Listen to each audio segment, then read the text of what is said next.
Goodbye Raptors. U.S. Air Force wants to retire F-22 stealth fighter, buy fewer F-35s and more heavy-duty F-15Xs. The Pentagon has issued its latest budget request, demanding a total of $773 billion in overall funding for fiscal year 2023. This is about $31 billion more than the current fiscal year total for the Department of Defense. The proposed defense budget for fiscal year 2023 contains major changes to the U.S. Air Force's air power, including the removal of 150 aircraft. These include A-10 Warthogs, F-22 Raptors, T-1 Jayhawks, and outdated KC-135 Stratotankers. In the planned 2023 budget, the Air Force will also purchase fewer F-35A fighter jets and the HH-60W Jolly Green II combat rescue helicopter. In addition, it will also seek to increase financing for the B-21 Raider bomber, the Next Generation Air Dominance Program, and GAD, and the Airborne Warning and Control System, which will replace the aging E-3 Sentry. The proposed budget for the Department of the Air Force, which includes the Air Force and Space Force, would jump more than 7% from the $182 billion passed for 2022 to $194 billion. The Air Force will receive about $169.5 billion from that budget. It contains $24.5 billion for the Space Force and $40.2 billion in non-blue spending, billed to the Air Force but covering covert programs outside the department. According to Major General James Pexia, Assistant Deputy Secretary of Air Force Budget, the figures represent an actual increase of about 8% when compared to Air Force demand in FY22 and include a projected 2.2% inflation rate. In a March 25 press conference, Secretary of the Air Force Frank Kendall said the budget represents the transformation we are trying to achieve to address the changing security architecture. Kendall stated that while Russia remains an acute concern and that North Korea, Iran, and violent extremist organizations remain a threat, the budget focuses largely on China and its rapid military buildup as a pacing challenge. He also stated that the Air Force intends to lay the groundwork for more reforms in the 2024 budget. Kendall stated that the Air Force had to make difficult choices to reduce its aircraft fleet. "We have to get rid of what I call legacy equipment in order to have the resources to modernize," Kendall said. In addition to the 150 aircraft, the list of planes headed for the blockade includes 119 aircraft whose retirements were previously presented to Congress but not announced, according to an Air Force spokesman. The 150 aircraft mentioned earlier, including many aircraft types that have not previously been divested. That means the Air Force plans to dump 269 aircraft in FY23, far more than the 200 jets it wanted to retire last year. The Air Force is considering retiring some of its A-10 Thunderbolt Patriot attack aircraft once again. The proposed budget for 2023 calls for the Air National Guard to retire the 21 A-10s at Fort Wayne, Indiana, and replace them with the same number of F-16s. Kendall expressed optimism that the retirement of the A-10 would not be controversial, but the aircraft survived the previous fleet reduction. The Air Force wants to retire 42 A-10s by 2022, but Congress barred them in the National Defense Authorization Act, despite allowing all other pensions requested by the service. While some have advocated moving the A-10 to Ukraine, Kendall believes the battle indirectly demonstrates how outdated the Warthog is and destined for retirement. The A-10 was originally built to destroy Russian tank columns that approached Europe during the Cold War. According to Kendall, Ukraine's ground-based tactical air defenses have proven very successful against the Russians, preventing them from gaining air supremacy and conducting air operations. While the A-10 is very strong, it is also slow and vulnerable to such defenses. The Air Force also intends to retire 33 F-22 Block 20 jets, which Kendall says are primarily used for training and are not combat capable.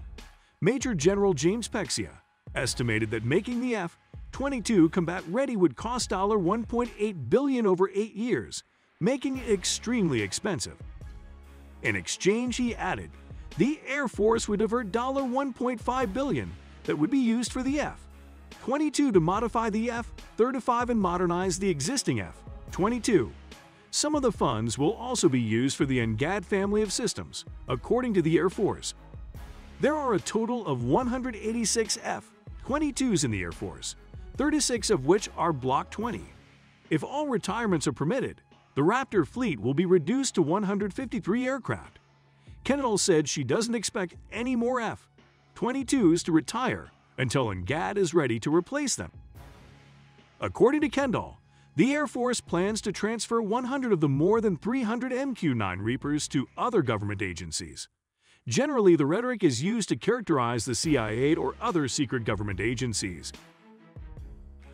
The Air Force also proposed retiring the 8E, 8C JSTARS aircraft that provide ground target data to the combined fleet, keeping only 4 JSTARS in service, which will be retired in FY24. In addition, the Air Force plans to retire 15E, 3-Sentry airborne warning and control planes, AWACS that detect, identify, and track air targets.